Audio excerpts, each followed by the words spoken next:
Le Danemark est plongé dans l'horreur et le deuil après la fusillade qui a eu lieu dimanche 3 juillet 2022 en fin d'après-midi dans la capitale, à Copenhague. 3 personnes ont trouvé la mort, plusieurs personnes sont blessées et parmi elles, 4 sont dans un état critique. Un suspect, Søren Thomassen, a été rapidement arrêté, un jeune homme de 22 ans dont les motivations ne sont pas encore connues.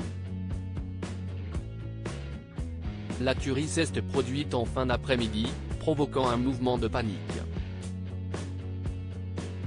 De nombreux visiteurs se trouvaient sur place avant un concert de la star britannique Harry Styles dans une grande salle voisine. Dans un premier temps, l'événement devait se maintenir, puis il a été annulé après de nombreuses critiques, indique le Daily Mail. Une cellule de crise a été déclenchée, selon la maire de Copenhague Sophie Esther Andersen, ainsi qu'un centre de prise en charge psychologique. Mes filles devaient aller voir Harry Styles. Elles m'ont appelé pour dire que quelqu'un tirait.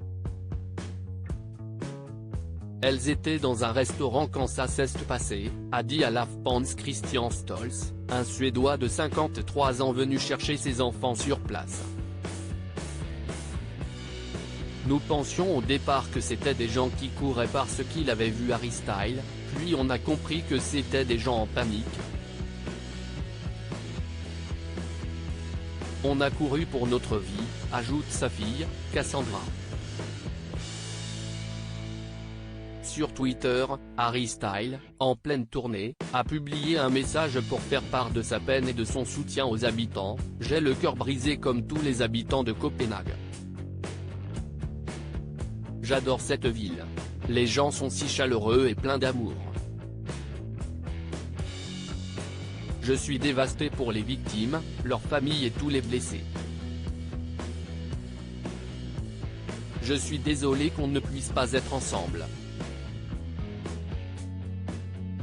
S'il vous plaît, prenez soin les uns des autres.